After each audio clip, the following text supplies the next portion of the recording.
Donald Trump was nearly assassinated, survived that attempt in Pennsylvania, and then soon afterwards named his vice president running mate, and that is Senator JD Vance.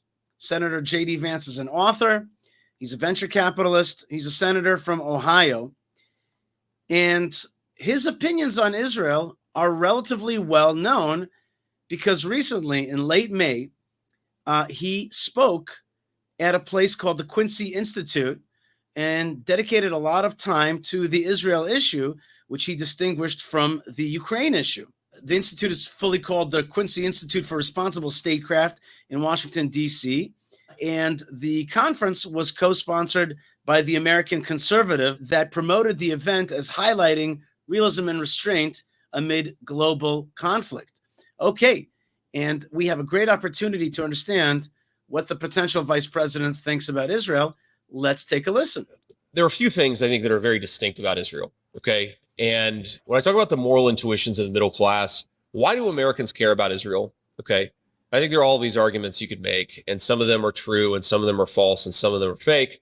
But look, a big part of the reason why Americans care about Israel is because we are still the largest Christian majority country in the world, which means that a majority of citizens of this country think that their savior, and I count myself a Christian, was born, died, and resurrected in that narrow little strip of territory off the Mediterranean.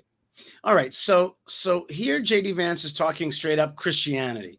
I agree with the sentiment and I disagree with the sentiment. I don't think it's specifically Christianity which talks to the American middle class. It's the Bible. It's the Bible. I like to say that the thing that saves this world is when your mama reads you the Bible at night. When you read the Bible, not specifically the Christian element of it, the Bible, you realize that the heroes of the Bible are Israel, is Israel. And you're like, I'm rooting for Israel. I'm rooting for Israel to follow God's ways.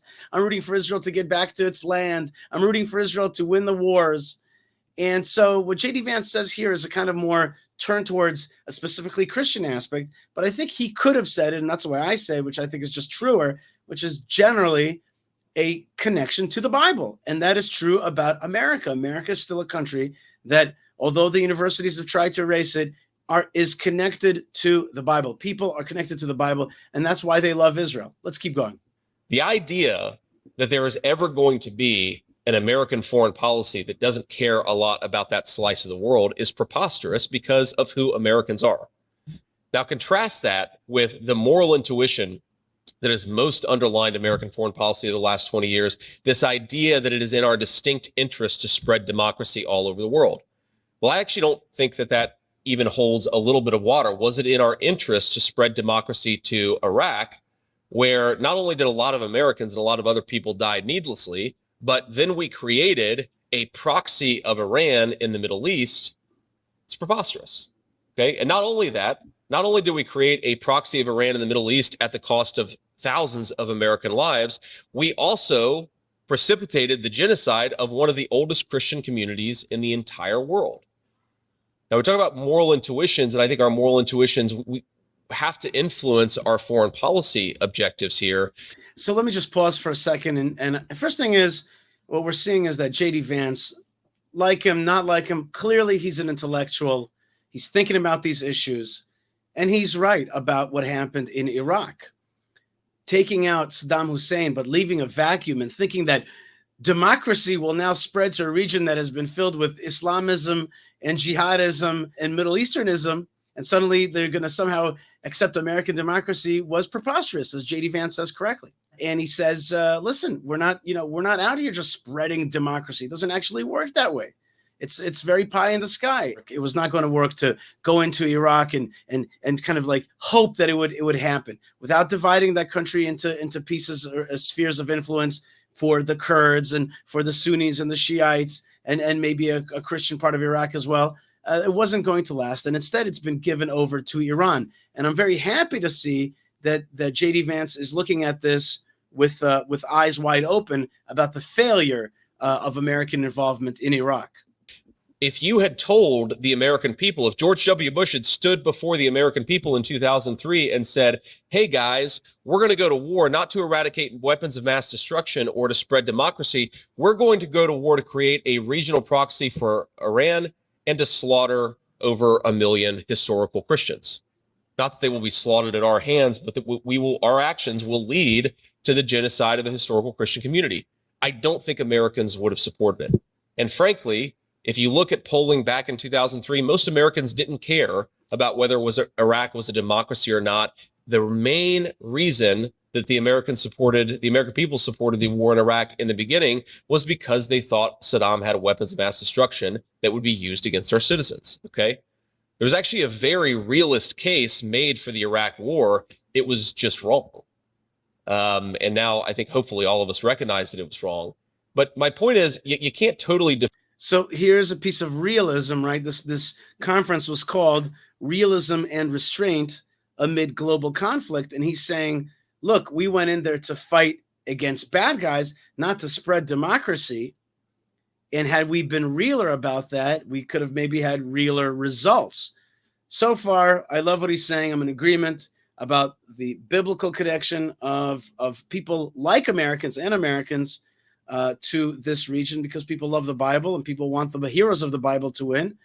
And the need for, ironically, the need for a very realistic approach, a realpolitik approach to this region to fight jihadism and bad guys. And don't tell me that you're now going to be the savior spreading American-style democracy in the Middle East. That's not going to happen. It's very important that that JD Vance is saying these things. I'm liking him. I'm liking what he's saying. For divorce the moral apparatus here, even in a realist foreign policy. Americans want their values reflected in the types of things that they do. And I think one of the best arguments that we should make against a lot of American involvement overseas is that it's somehow, maybe because we're careless, maybe it's purely accidental, but we keep on leading to the death of old Christian communities all over the world.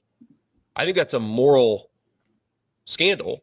And I think most Americans, given that they are part of the Christian majority, would actually agree with that. Sort of weird to me that no one, even though Republicans are theoretically the Christian conservative party, that no one makes this argument that traditional neoconservative foreign policy keeps on leading to the genocide of Christians, but it does, which is why it's one of many reasons why neoconservative foreign policy is strategically and morally stupid. This is a very interesting argument. I have never thought of the United States as being the savior of fellow co-religionists.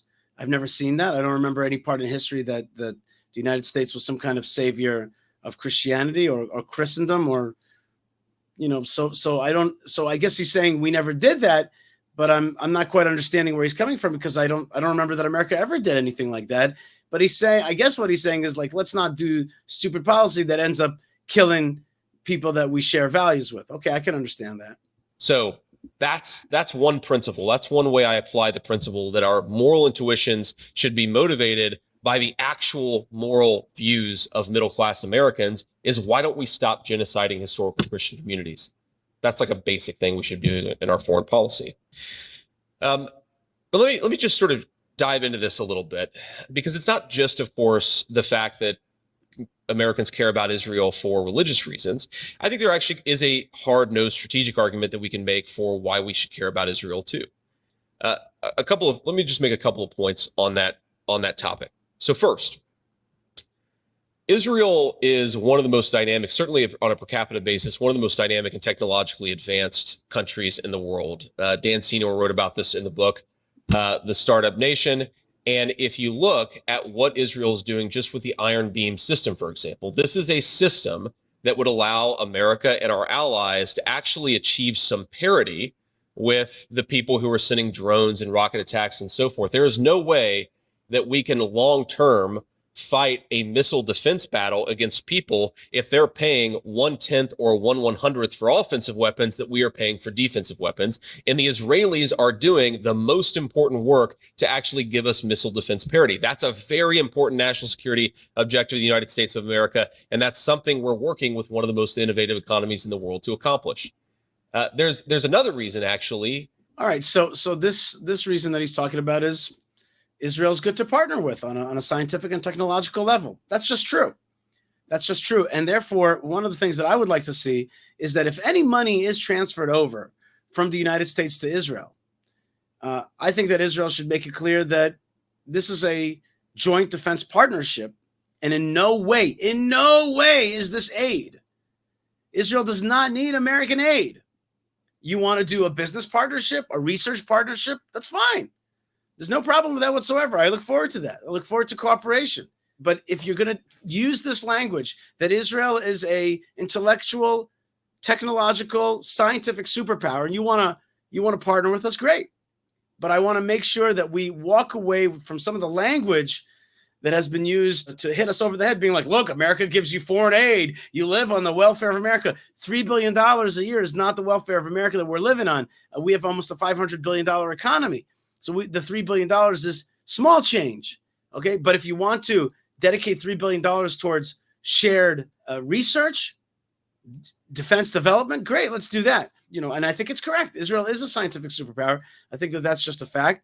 But let's therefore become partners and not see Israel as a puppet state. Motivated by my view that America can't do everything.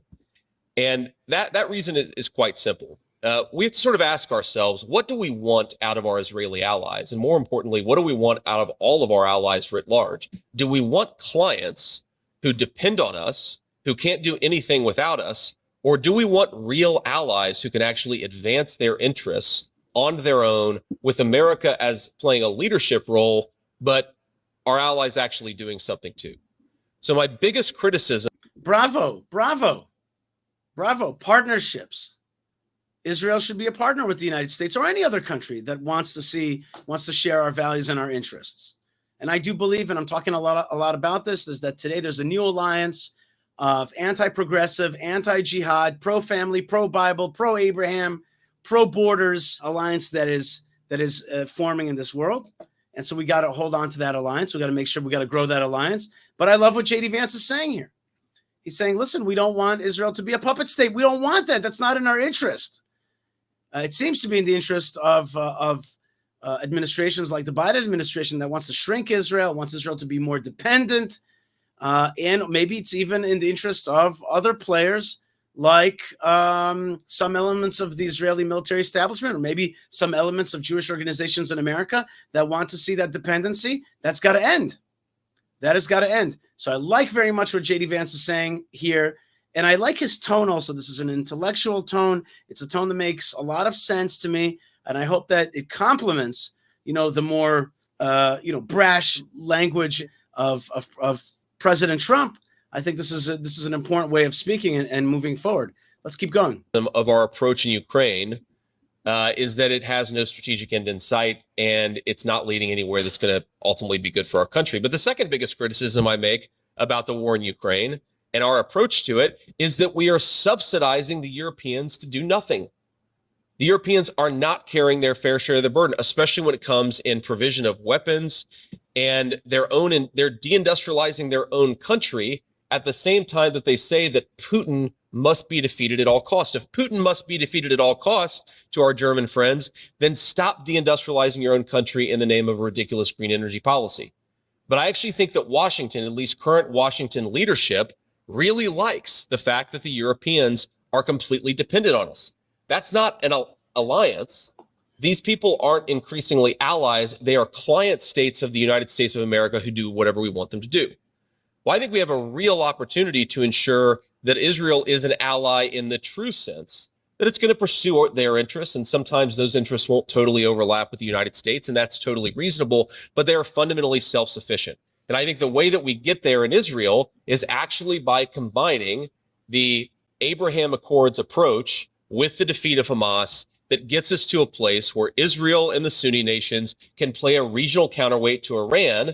Again, we don't want a broader regional war. We don't want to get involved in a broader regional war. The best way to do that is to ensure that Israel with the Sunni nations can actually police their own region of the world. And that allows us. So such important commentary here, the comments, I'll make the commentary. He makes the comments. JD Vance is saying, listen, we want Israel to be a powerful country on its own. We want it to be a country that has a relationship with the Sunni states. And there are, by the way, some Shiite states that are also interested in having good relations with Israel, but basically create a counterweight to Iran. And I'm going to say this in a broader way than he said it, which is Israel's got to be the regional security pillar, in a nuclear sense, have our boats patrolling in the Mediterranean, in the Red Sea lanes, and all the way to the Persian Gulf and the Indian Ocean.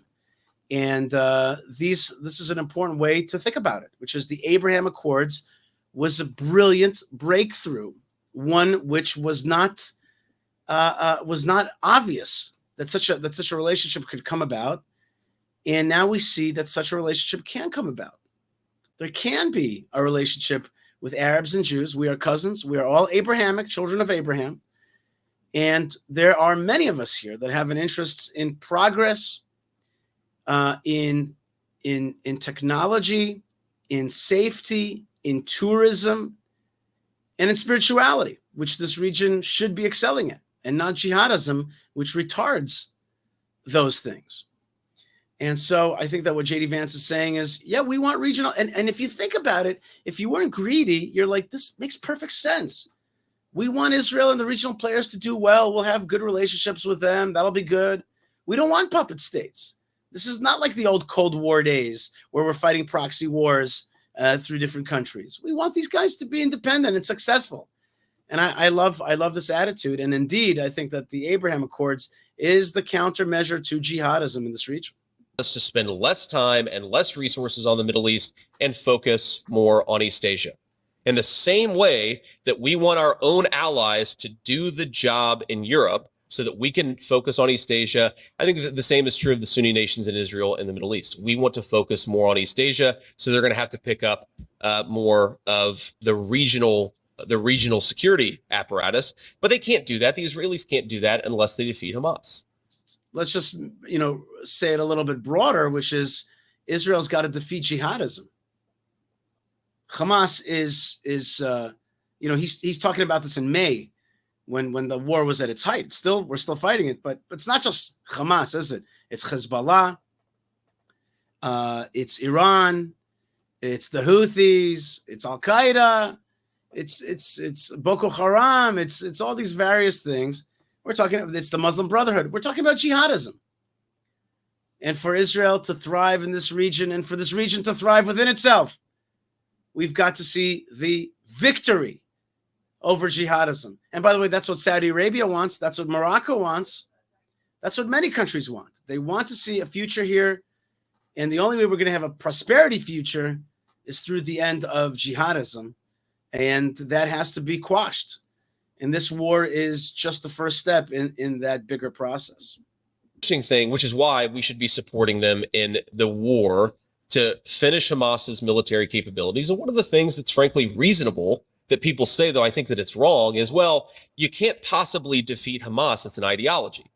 Well, you can't defeat Islamic radicalism as an ideology, and it was stupid for us to build democracies in the Middle East to try, but you can defeat ISIS as a functioning military apparatus. You can defeat Al Qaeda as a functioning military apparatus, and there is no way for the Abraham Accords to take off, which allows us to step away from the Middle East unless Israel defeats Hamas as a functional military apparatus and builds some real alliances with the Sunni states. That, to me, is the goal of American foreign policy in the Middle East, and that's why we should be doing something much different, in my view, in Israel than we should be in Ukraine. Now, maybe I just want to say that I know it's in vogue to say we can't defeat ideologies, but I'm not sure what that means. There's been many ideologies that have been defeated. Communism was more or less defeated, and many other ideologies. Nazism was defeated, and jihadism can be defeated. And what does that mean? You have to push back against the bad guys. You've got to stop them from educating this kind of evil ideology. It's doable. What does that mean? You can't defeat an ideology? Of course you can. Ideology is carried by people. Defeat the people and quash the ideology. Yes, it's doable. It's absolutely doable. But I think it's a matter of nomenclature. I think what he's saying is very clear. Defeat jihadism. Let Israel be more independent. Let it be powerful in its region, together with regional allies, together with the Sunni states and others. There's other elements in this region. It could be the Kurds. It could be UAE. There's so many folks that want a better life for this region and accept Israel as not only legitimate, but as a pillar of this region. Let's let JD finish off his talk here at the Quincy Institute. Agree with that. Happy to have that conversation. But that's fundamentally how I think about this. How do we focus on East Asia? How do we allow the moral intuitions of America's middle class to influence our own foreign policy instead of crazy things like spread democracy to every corner of the world? These are the ways that I think about that particular conflict and some of the principles that I have and how to apply them there. All right, very interesting, and I think we've done a lot here just to learn about who JD Vance is. My first impressions are that this man is an intellectual, that this man has a vision. I think that he's got common sense values about what the fundamentals of America are, and really how to be partners with regional partners, and to see Israel empowered against the jihad, and to see it empowered to build relationships here in the Middle East, which is mostly Arab. And so therefore we're always going to be within this world. So we might as well start building those bridges. The first Trump administration made great headway with the Abraham Accords, and let's hope that that continues.